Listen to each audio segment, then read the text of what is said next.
அதிகப்படியான மின்சாரம் தேவை இருக்குன்னு சொல்லி ஒரு short term power purchase agreement வந்து சம்மருக்கு மட்டும் தனியாக போடணும். எக்ஸ்சேஞ்சில் போய் கண்ணாமுன்னான்னு 9 ரூபாய் 10 ரூபாய் 12 ரூபாங்கிற ரேட்டுக்கெல்லாம் இவங்க வாங்கியிருக்கிறாங்க போன கவர்மெண்ட்ல. என்னை பொறுத்த வரைக்கும் மின்சாரத்துறையை சமாளிப்பது அவ்வளவு கடினமான ஒரு விஷயம் கிடையாது. மின்சார வாரியத்துடைய வருமானம் 60,000 கோடியிலேருந்து 1 லட்சம் கோடி ஆயிருக்கு. 60,000 கோடியிலேருந்து 1 லட்சம் கோடி வருமானம் வந்ததுக்கு பிறகும் நான் நஷ்டத்தில் இயங்குறேன் அப்படின்னு சொன்னா அப்ப பிரச்சனை எங்க இருக்கு? எக்ஸ்பெண்டிச்சர் அந்த அளவுக்கு இன்க்ரீஸ் ஆகிற அளவுக்கு என்ன ஆச்சு? இப்போ கடந்த 3 மாதத்தில் போடப்பட்ட அவசரமாக போடப்பட்ட இந்த டெண்டர்கள்லாம் இப்போ ரத்து பண்ணியிருக்கிறாங்க. இந்த எஸ்டிமேட்லேருந்து இதை வந்து சரி பண்ணுறோம் அப்படிங்கிறத சொல்லியிருக்கிறாங்க. அப்போ நம்ம கேட்பது என்ன அப்படின்னா, எண்ட் டு எண்ட் டெண்டர் இணையதளம் வழியாக போடப்படக்கூடிய டெண்டர் அது 50 லட்சம் இல்லை, 1 லட்சத்துக்கு மேலே இருந்தாலே அது ஆன்லைன் டெண்டராக தான் இருக்கணும். இப்போ ஈவன் தோ இன்னைக்கு கேன்சல் பண்ணியிருக்கிறாங்கன்னா கூட இது சட்ட ரீதியான மாற்றங்கள் ரொம்ப முக்கியம்.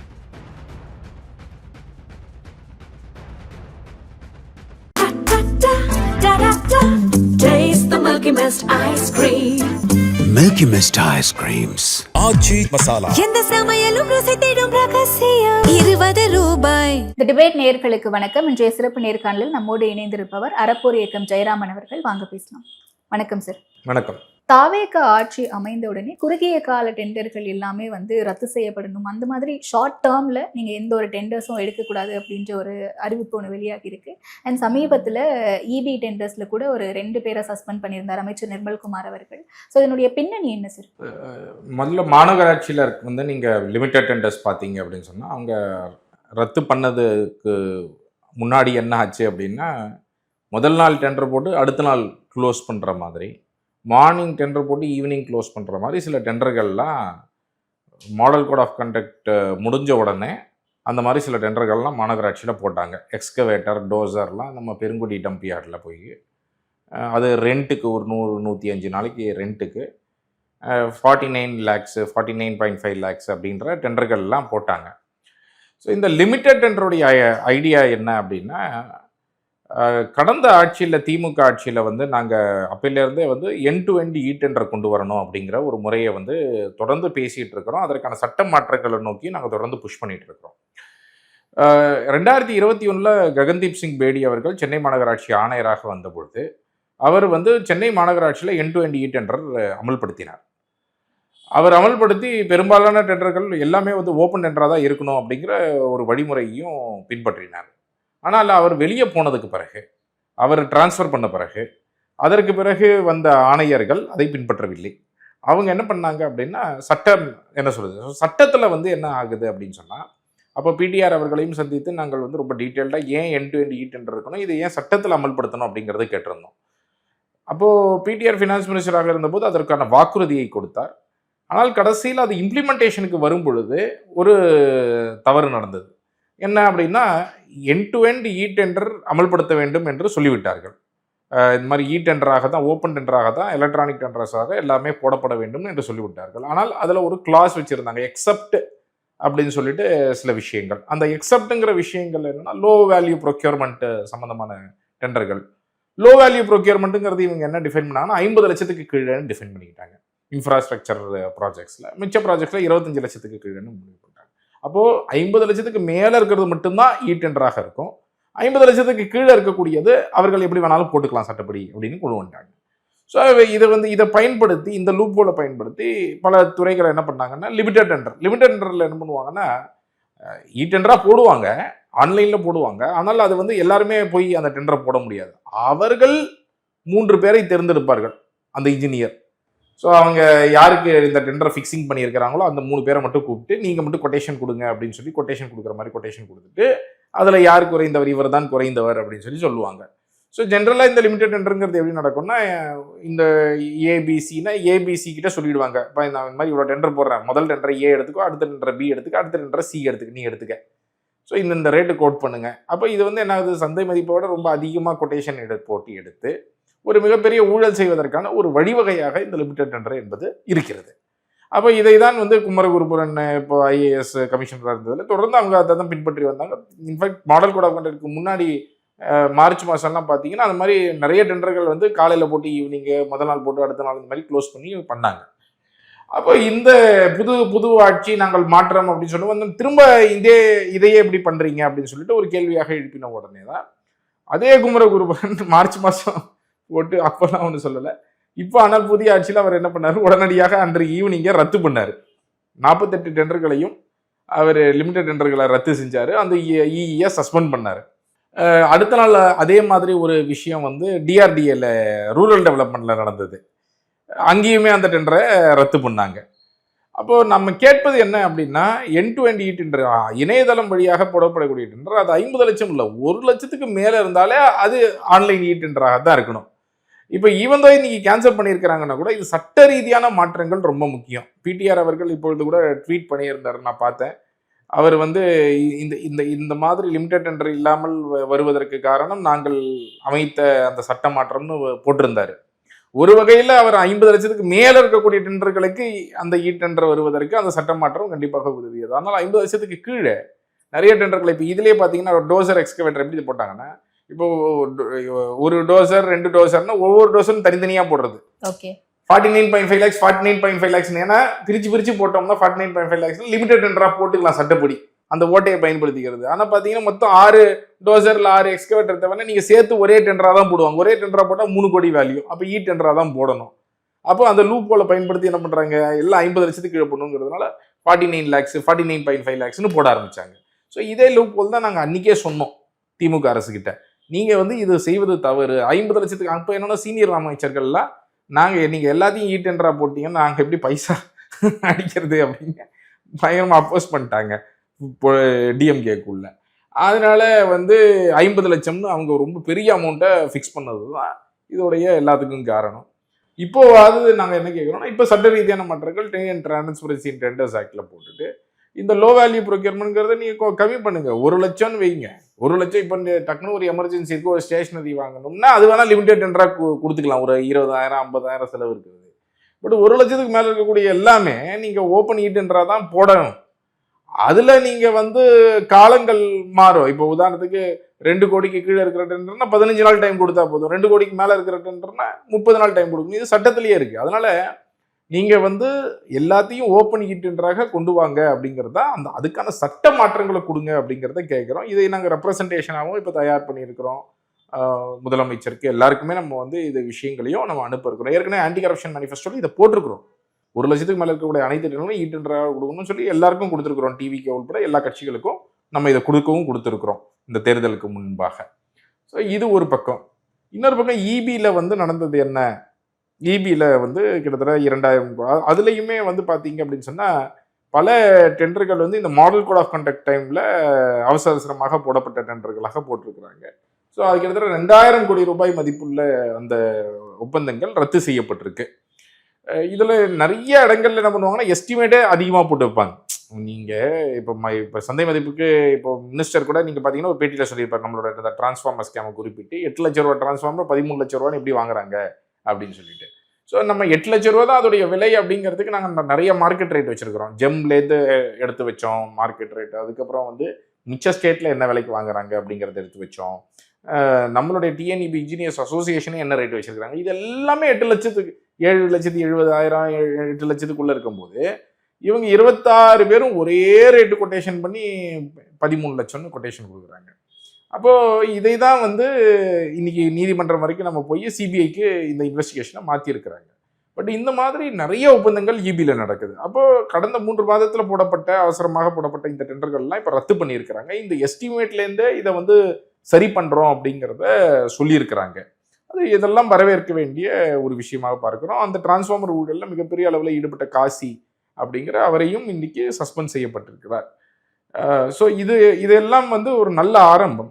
ஆனால் இது வந்து சிஸ்டம்ல இந்த மாற்றங்களை கொண்டு வர்றது ரொம்ப முக்கியம். நான் சொன்ன மாதிரி அந்த சட்டத்திலேயே அந்த மாற்றங்கள் டிஎன் டிரான்ஸ்பரன்சி இன் டெண்டர்ஸ் ஆக்ட்லயே இந்த மாற்றங்கள் செய்தால்தான் அது நிரந்தரமாக இது போன்ற விஷயங்கள் நடக்காமல் இருக்கும். ஓகே, ஆனால் இப்போ டிரான்ஸ்ஃபார்மர் முறைகேடு எடுத்துக்கிட்டோம் அப்படின்னாலே கிட்டத்தட்ட 2000 கோடிக்கு மேலே டெண்டர் விடப்பட்டது, அது ரத்து செய்யப்பட்டிருக்கு. இல்லை, இந்த 2000 கோடிங்கிறது டிரான்ஸ்ஃபார்மர் கிடையாது. இந்த 2000 கோடிங்கிறது கிரீன் எனர்ஜி, இந்த மாதிரி பல்வேறு விஷயங்கள், சோலார் விண்ட் இந்த மாதிரி விஷயங்கள்ல எல்லாமே மின்துறை சார்ந்த எல்லாமே.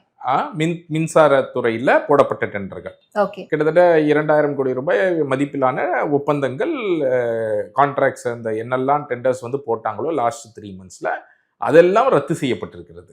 ஸோ அதெல்லாம் ரத்து செய்யப்பட்டு இப்போ மீண்டும் அது இந்த எஸ்டிமேட்டே சரியாக தயார் செய்யப்பட்டு போடுவோம் அப்படிங்கிறத சொல்லியிருக்கிறாங்க. ஓகே. ஆனால் ஏற்கனவே மின்சாரத்துறை வந்து 1.5 லட்சம் கோடிக்கு மேலே கடனில் தான் இருக்கு. ஒரு இவ்வளவு ஊழியர்கள் வேலை செய்யணும் அப்படின்னா அதில் பாதிக்கு பாதி ஊழியர்கள் தான் இங்கே இருக்காங்க. இவ்வளவு சிக்கல்களுக்கு மத்தியில் இதை எப்படி தாவேக்காவினர் சமாளிக்க போறாங்க, தாவேக்கா அரசு? என்னை பொறுத்த வரைக்கும் மின்சாரத்துறையை சமாளிப்பது அவ்வளவு கடினமான ஒரு விஷயம் கிடையாது. கடன் இருக்கிறது, எல்லாமே இருக்கு. ஆனால் மின்சாரத்துறையில் இவங்க என்ன செஞ்சுட்டாங்க அப்படின்னா, கடந்த 4 வருடத்தில் பார்த்தீங்க அப்படின்னா நம்மளுடைய கரண்ட் பில்லாம் எக்கச்சக்கமாக ஏற்றி விட்டுட்டாங்க. நம்ம கரண்ட் பில்லு ஏற்றினதுடைய விளைவு என்ன ஆச்சு அப்படின்னா, மின்சார வாரியத்துடைய வருமானம் 60,000 கோடியிலேருந்து 1 லட்சம் கோடி ஆயிருக்கு. கடந்த 2-3 ஆண்டுகளில் மட்டும் அவர்களுடைய வருமானம் வெறும் 60,000 கோடியாக இருந்த மின்சார வாரியத்துடைய வருமானம் 1 லட்சம் கோடியை எட்டிருச்சு. 1 லட்சம் கோடி வருமானம் இருக்கு. ஆனால் அது ஏன் எக்ஸ்பெண்டிச்சரும் ஏறிச்சு? எக்ஸ்பெண்டிச்சர் இப்போ உதாரணத்துக்கு பவர் பர்ச்சேஸ் எந்த அளவிற்கு மின்சாரம் வாங்குறோமோ அது வந்து வெறும் 50,000 கோடியாக இருந்தது 2022-23. ஆனால் திடீரென்று 2023-24 பார்த்தீங்க அப்படின்னு சொன்னால் 75,000 கோடியாக அதிகரிச்சிருக்கு. ஒரே வருஷத்துல எப்படி 25,000 கோடி ரூபாய் எக்ஸ்பென்ஸ் அதிகமாகும்? அப்போ இதில் வந்து பல முறைகேடுகள் நடந்திருந்தால்தான் இவ்வளவு இந்த மாதிரி ஒன்று நடந்திருக்கும். அந்த காலகட்டத்தில் தான் இந்த டிரான்ஸ்ஃபார்மர் ஊழல்கள்லேருந்து நாங்கள் வெளிக்கொண்டு வந்த ஊழல்லேருந்து பல ஊழல்கள் நடந்த காலகட்டம் அது.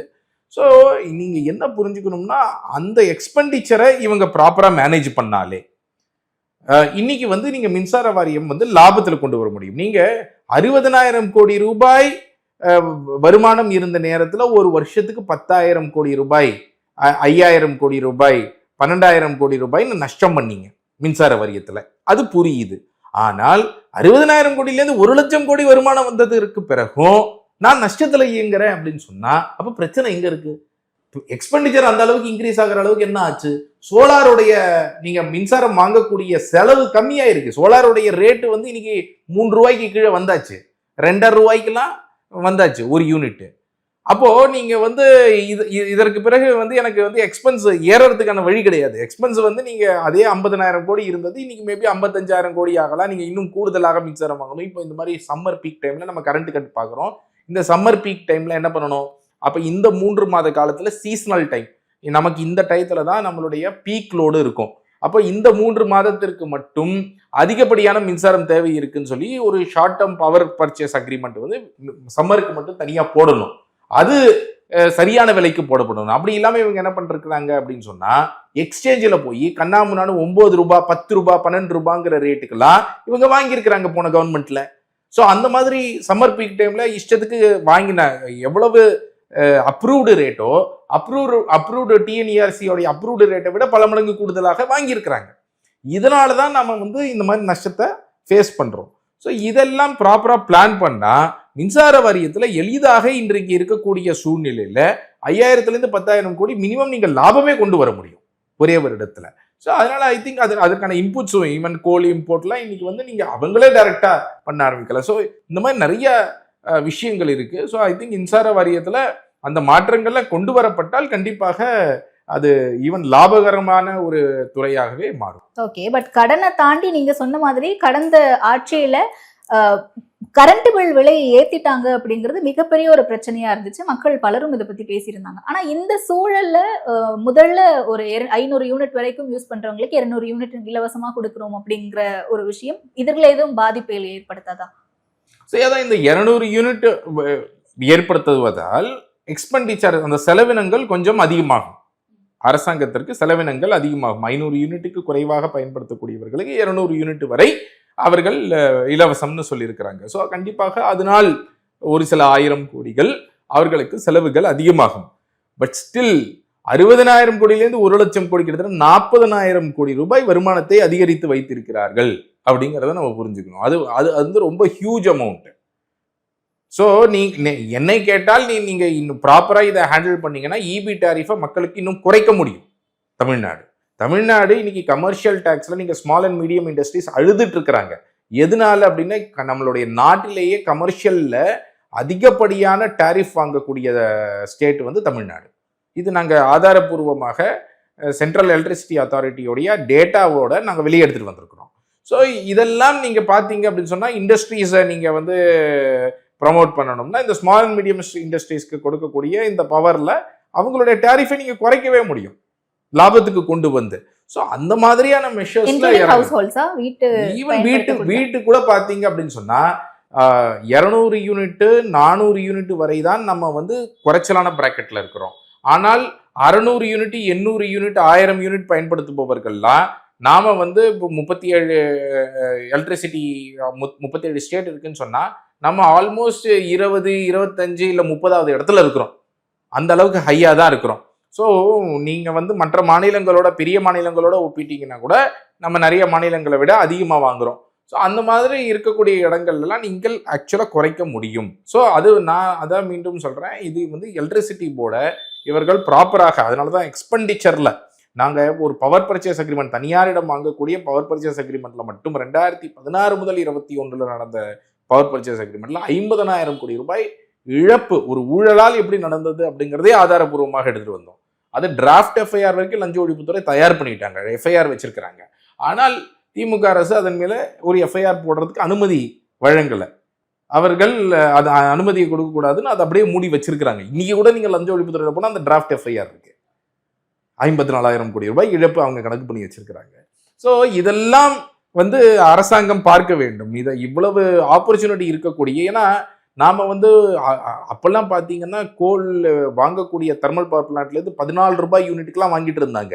கிரிட் கனெக்டிவிட்டி ஏற்பட்டோன்னு 2014 2 ரூபாய்க்கு சரிஞ்சுது யூனிட் ரேட். அதுக்கப்புறம் கொஞ்சம் கொஞ்சமாக ஏறி கோவிட் நேரத்தில் மட்டும் ஒரு பீக் இருந்தது, திரும்ப இது பண்ணி இப்போ கொஞ்சம் ஸ்டெபிளைஸ் ஆயிருக்கு.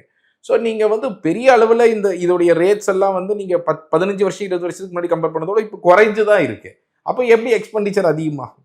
ஸோ இதெல்லாம் வந்து நமக்கு ஒண்டர்ஃபுல் ஆப்பர்ச்சுனிட்டி. எக்ஸ்பெண்டிச்சர் ஒரு பக்கம் குறையுது, ரெவென்யூ இன்னொரு பக்கம் ஏறி இருக்குன்னா அது வந்து லாபம் பார்க்கக்கூடிய ஒரு அருமையான துறையாக இருக்கும். நம்ம அது ஒரு சர்வீஸ் பேஸ்ட் இண்டஸ்ட்ரி தான். இன்ஃபேக்ட் லாபம் பார்க்கறது அப்படின்னா என்ன பண்ணணும் அப்படின்னா அது கடன்லாம் அடைச்சிட்டு ஓரளவுக்கு மக்களுடைய டாரிஃபை இனியாவது இன்க்ரீஸ் பண்ணாம முடிஞ்ச அளவு எந்த இடத்துல கொஞ்சம் குறைக்க முடியுமோ குறைச்சு மக்களுக்கு அது சேவை செய்யக்கூடிய ஒரு அமைப்பாக, உண்மையான சேவை செய்யக்கூடிய ஒரு அமைப்பாக அது மாற வேண்டும். இருக்கு. ரெண்டாவது இபி ஊழியர்களை பொறுத்தவரை இபி ஊழியர்களை இது வந்து ஒரு பக்கம் வந்து இபியை பிரைவேட்டைஸ் பக்கம் தள்ளுவதற்காகத்தான் இவங்க ரெக்ரூட்மெண்ட்டை செய்வதில்லை அப்படிங்கிறது தான் நான் பார்க்குறேன். ஏன்னா 40,000 கோடி ரூபாய் வருமானம் அதிகரிச்சு கூட நீங்கள் இபி ஊழியர்களை பெரிய அளவில் அதிகரிக்கலையே, தேவையான அளவில் ஃபுல்லா அதிகரிக்கக்கூடிய வேலைகளை செய்யவில்லை அப்படிங்கிறது தான் நம்ம பார்க்கிறோம். இன்னொரு பக்கம் ஊழியர்களுடைய பற்றாக்குறையினால தான் இப்போ இருக்கக்கூடிய இந்த பவர் பிளக்சுவேஷன்ஸ், குறிப்பா இந்த சீசனல் டைம்ல அதை மேனேஜ் பண்றதுக்கு கஷ்டமா இருக்கு. மெயின்டெனன்ஸ்ல இருந்து எல்லாத்திற்குமே பிரச்சனை. ரெண்டாவது இபியை பொறுத்த வரைக்கும் மற்ற துறைகள் மாதிரி கிடையாது. உதாரணத்துக்கு நீங்க பள்ளிக்கல்வித்துறை எடுத்துக்கிட்டீங்க அப்படின்னு சொன்னா நீங்க 30,000 32,000 கோடி வாட் பட்ஜெட் நீங்க எடுத்தீங்க அப்படின்னு சொன்னா அதுல 80% மேல இருக்கக்கூடிய தொகையை வந்து டீச்சர் சேலரிக்கு செலவு பண்ணுவாங்க. உங்களுக்கு சேலரியிலேயே பெரும்பாலான தொகை செலவு செய்யப்படும் எஜுகேஷன் டிபார்ட்மெண்ட்ல. ஆனால் இபி டிபார்ட்மெண்ட்ல அப்படி கிடையாது. நீங்க ஒரு ஆண்டுக்கு 90,000 கோடி ரூபாய் செலவு பண்றீங்க அப்படின்னு சொன்னா ஒரு சில 1000 கோடிகள் தான், அதுல 10% கூட வந்து சேலரி இருக்காது. புரியுதுங்களா? 10% 20% தான் மேக்ஸிமம் சேலரி இருக்கிறதுக்கான வாய்ப்பு இருக்கு. அதுல பெரும்பாலான தொகை எங்க பவர் பர்ச்சேஸ்ல தான் உங்களுக்கு நீங்க செலவு பண்றீங்க. ஸோ நீங்க ஊழியர்களை அதிகரிப்பதனால் உங்களுடைய பட்ஜெட் பெரிய அளவுல, எக்ஸ்பெண்டிச்சர் பெரிய அளவுல இன்க்ரீஸ் ஆயிடாது. ஸோ இதெல்லாம் வந்து புரிந்து கொண்டு இதை ப்ராப்பர் பிளானிங் பண்ணா, இது வந்து பிரைவேட்டைஸ் பக்கம் தள்ளுவதற்கான வேலையினாலதான் இவங்க வந்து சரியா அதை ஹேண்டில் பண்ணாம அது லாஸ் காமிச்சா நாளைக்கு பிரைவேட்டை பக்கம் தள்ளிடலாம்ங்கிறது தான் ஒரு பெரிய லாபியே அதெல்லாம் வேலை செய்யுது. நான் என்ன பார்க்கிறேன் அப்படின்னு சொன்னா இந்த அரசுக்கு ஒரு முக்கியமான கடமை இருக்கு. நாட்டிலேயே இந்த இபியால வந்து லாபம் பார்க்கக்கூடிய ஒரு இபி, இது ஒரு நல்ல பப்ளிக் செக்டர் என்டர்பிரைஸ் சொல்லி இதை கொண்டு வருவதற்கான ஒரு வழி கண் முன்னாடி அரசாங்கத்துக்கு இருக்கு.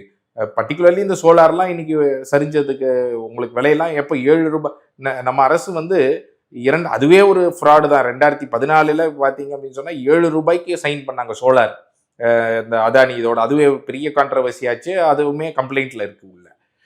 அதெல்லாம் இன்னைக்கு 2,000 ரூபாய்க்கு இன்னைக்கு சரிஞ்சிருக்கு. நீங்க அதனாலதான் நீங்க லாங் டேர்ம்ல போடக்கூடாதுன்னு சொன்னது அக்ரிமெண்ட்ஸ் எல்லாம். ஏன்னா இன்னைக்கு 2,000 ரூபாய் தான் ரேட்டு சோலார் பார்த்தீங்க அப்படின்னு சொன்னா. அப்போ அந்த அளவுக்கு சரியக்கூடிய ஒன்று நடந்திருக்கும் போது செலவினங்கள் குறையணுமே. ஸோ இதெல்லாம் வந்து ரொம்ப ஈஸியாக அரசாங்கத்தினால செய்ய முடியும். ஓகே, ஸோ என்ன நடக்கும் அப்படிங்கிறத பொறுத்து இருந்து பார்க்கலாம் சார். நேரத்திற்கு நன்றி. நன்றி.